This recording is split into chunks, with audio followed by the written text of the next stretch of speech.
I'm heartbroken to see our gopher tortoises suffering. And in fact, I feel like the way I often approach this is you have to find ways to laugh and be hopeful, or you're just going to be crying all the time. We have devastated not only Florida's ecosystems, but the ecosystems of the world. Every day, tortoises are getting buried alive. I think Florida really needs to look at ensuring we have this for our future generations and that they're not just living in a concrete city.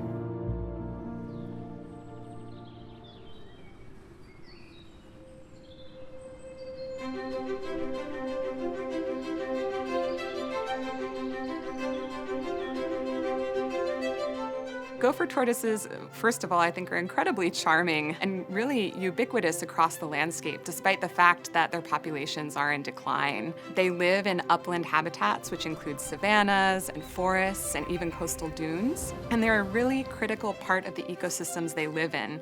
In fact, they're called keystone species because of that. But what's important to note is that the well-being of gopher tortoises is intimately linked to the well-being of our upland ecosystems here in Florida. So the gopher tortoise burrow is the beating heart of Florida's terrestrial systems. Up to date, it's believed 411 species, according to the Ashton book, that are recorded utilizing the gopher tortoise burrow, and that number is growing every year. And from insects utilizing the burrows to mice species, rat species, amphibian species, snake species, even when storms come in, a lot of bird species dive down the burrows, gaining cover. We've captured skunks coming out of burrows. Animals use them to raise offspring. They use them to escape forest fire. They use them to escape predators. They use them to overwinter during the colder months. They use them to hunt. The list goes on and on. I mean, when you lose that burrow to an ecosystem, every single species in that ecosystem is affected one way or another.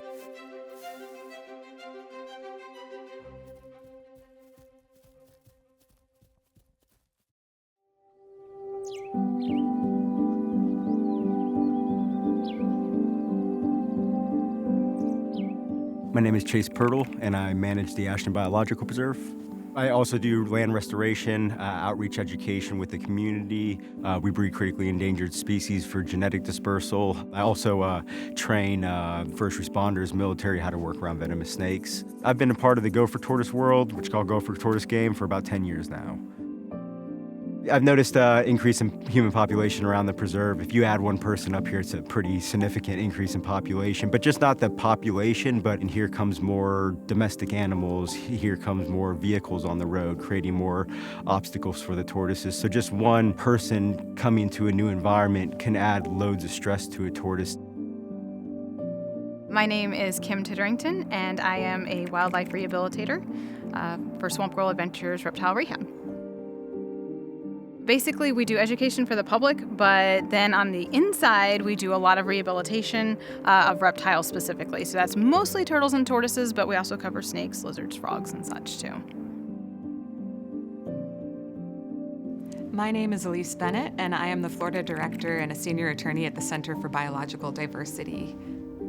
I've lived in Florida my whole life, and so gopher tortoises were one of the first species that I really got to interact with and learned was an imperiled species.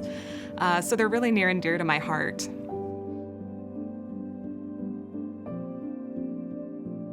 So development impacts gopher tortoises in many different ways. The most obvious one is it just destroys places for them to simply exist. But beyond that, we also see these cascading effects on the landscape. For instance, development fragments existing habitat. So even if we develop one area but we leave the others, we potentially separate gopher tortoise populations from each other. And that means that gopher tortoises can't meet to mate and to procreate and continue to the next generation. Fragmentation has a really awful impact on the species when roads are developed through habitat. We see increased road deaths to gopher tortoises when cars hit them on the road. We see more opportunities for people who wish to do gopher tortoises harm to reach them. Fragmentation also makes gopher tortoises more vulnerable to pets like dogs and cats. And so all of these things combined cause a greater impact to the species than it even appears just by that initial development. And we're seeing that development targeted towards uplands, these pine upland forests that were prolific across the Southeast. And we know now that only about 3% of the historic extent of these pine forests remains, these longleaf pines. That means that we've lost 97% already. And so we're just fighting to protect that last 3% and any other habitat where we can find the gopher tortoise. History is so critical here because it tells us that we've already lost so much and we have still even more to lose.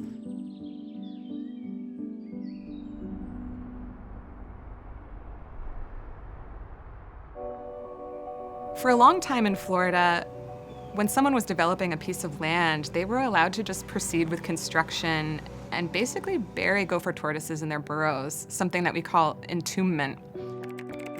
An entombment is basically when a tortoise is trapped. So it's like being in a tomb. And in the gopher tortoises, they can actually make their holes quite deep. So if you collapse that whole front of the burrow, they're way down at the bottom. And at that point, they have no escape. So if you take concrete, like a lot of these places have, they put a foundation of a home over top of a burrow, then when the tortoise comes out to the top, he's coming as far as he can go to where the sand is impacted, which probably isn't very far, and he's hitting the top. And all they're going to do is keep scratching and scratching and scratching, using every bit of energy that they have until they just get so weak from dehydration and starvation that their bodies basically start to eat themselves. All of their fats and reserves and all of those things are being, eaten away, trying to survive all that time. It's an extremely painful death. It ends up in organ failure, renal failure, and then the dehydration. And it doesn't happen fast. It's 6 months, maybe a year, that they could be living like that, scratching and scraping and trying to get out. Before 2008, Florida essentially allowed anybody to take a gopher tortoise, and take means to harm, harass it, or kill it even. And this was done on a permitted basis by something called an incidental take permit, or an ITP. And there are some legacy incidental take permits that still allow a developer to move forward and entomb those tortoises. So with the incidental take permits, there were 104,000 tortoises buried on paper. The reason FWC grandfathered in everybody with the ITPs instead of nixing them is because they don't have the animal's interest at heart. It is the economy, and it's not in the best interest of the animal.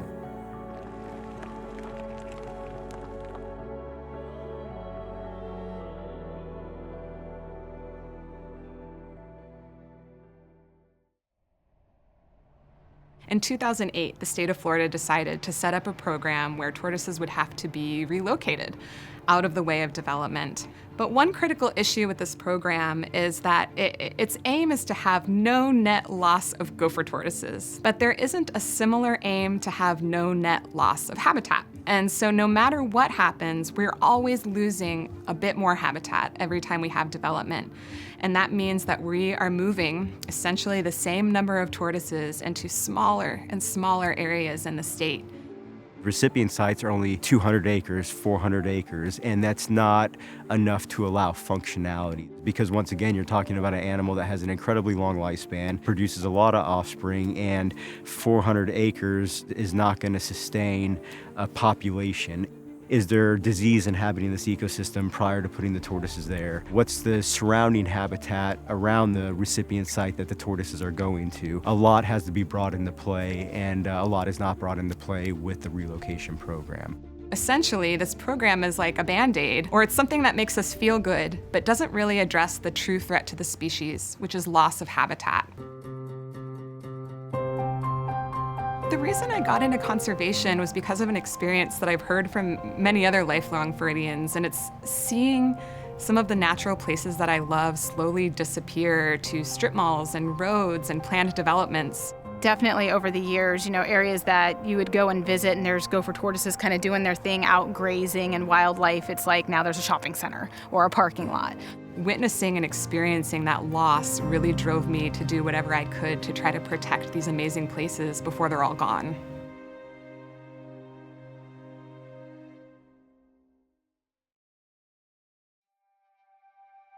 So over the past few years, what we've seen is just escalating development across the landscape for the gopher tortoise. And in 2021, that started to come to a head. The Florida Fish and Wildlife Conservation Commission had identified that we were running out of places to put gopher tortoises.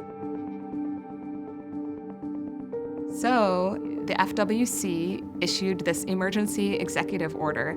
They acknowledged we have a shortage of recipient sites, but we have all these developers that want to move forward with their plans, and we need to find some way to continue to let that go forward. And so what they essentially did is they rolled back some of those protections that help make relocation less stressful for gopher tortoises.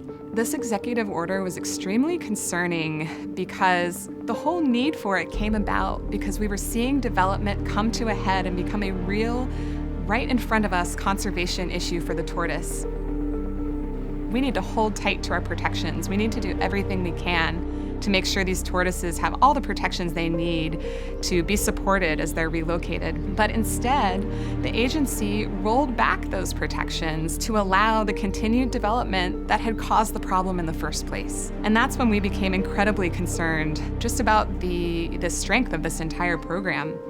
We already know that it's not protecting habitat the way we need it to, and now we're seeing that even these populations that are being relocated, they're not being given their best shot at survival. And so what we've seen is what immediately at the time had looked like maybe a blip or an issue we just needed to get past as an emergency is becoming a long-term problem.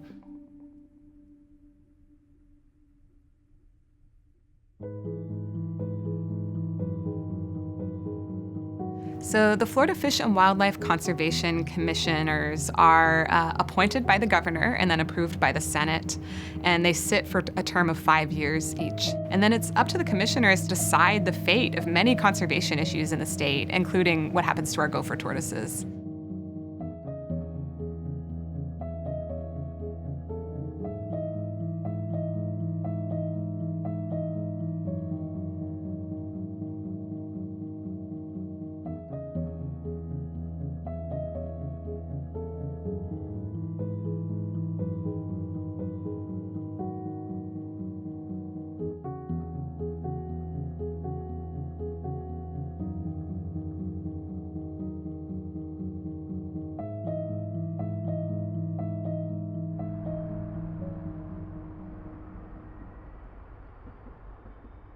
In October of 2021, there was a House committee meeting where the House was able to ask questions to an official from the Florida Fish and Wildlife Conservation Commission. The State Affairs Committee will now come to order. Members, please take your seats. And during that meeting, many of our legislators had questions about driving down the cost of relocating a gopher tortoise. And those prices, in a lot of ways, are the only thing standing between the loss of the rest of the gopher tortoise's habitat and these developers. What is it that's exactly driving up the cost? What's driving the cost? The increase in cost. Would it be possible to monitor the cost? Soon after that meeting, we saw a bill introduced. We saw Senator Travis Hudson introduce Senate Bill 494, which was supposed to make some changes to the way we manage gopher tortoises here in the state.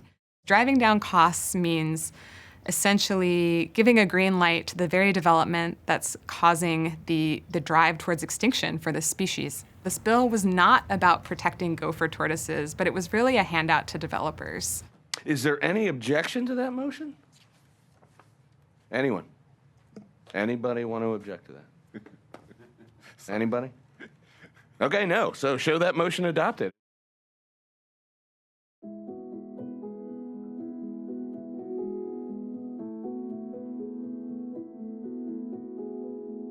This year, I've seen over 500 reptiles that have been injured. Most of those are turtles and tortoises. A lot of them are females with eggs. You know, they're just out trying to do their business.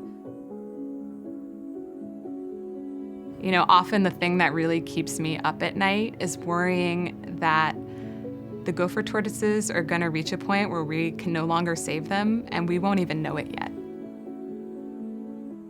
It's like when they say, you know, once you're thirsty, you're already dehydrated, right? So why are we going to wait until there is a problem with gopher tortoises before we start acting on it? I grew up in the pine forests of upland Florida.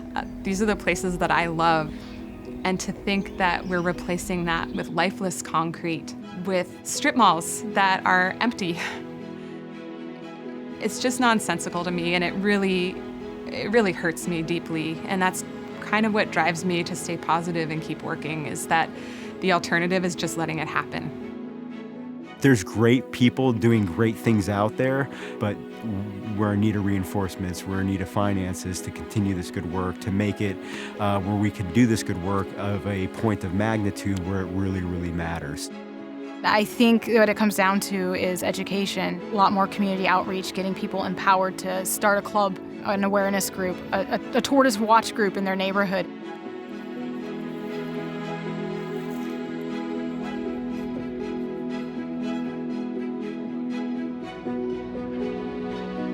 It gives me hope that if we can garner the political will to motivate our state government and our federal government to give us the tools we need and to help put that comprehensive plan in place for recovery, that we could really do this. From the politician to the private individual, everybody has to get involved. If you care about gopher tortoises, there's something you can do. Whether it's protecting habitat on your own land, whether it's assisting a tortoise across the road so it doesn't get hit by a car, all the way up to those bigger picture items, informing our legislators about what's going on. If we were all calling our legislators and informing them and pushing them to not adopt that bill, we could have had a really different outcome. You see this little glimmer of hope that there's still people out there who are going to take the time to help them. We still have a great chance to find a great medium that we can come to as a species to coexist to the natural world, but we have to act now. And so it gives me great hope that there's still somewhere for us to go. The species isn't gone yet. And I think that if we could make some big changes soon, we could really make a big difference for the gopher tortoise.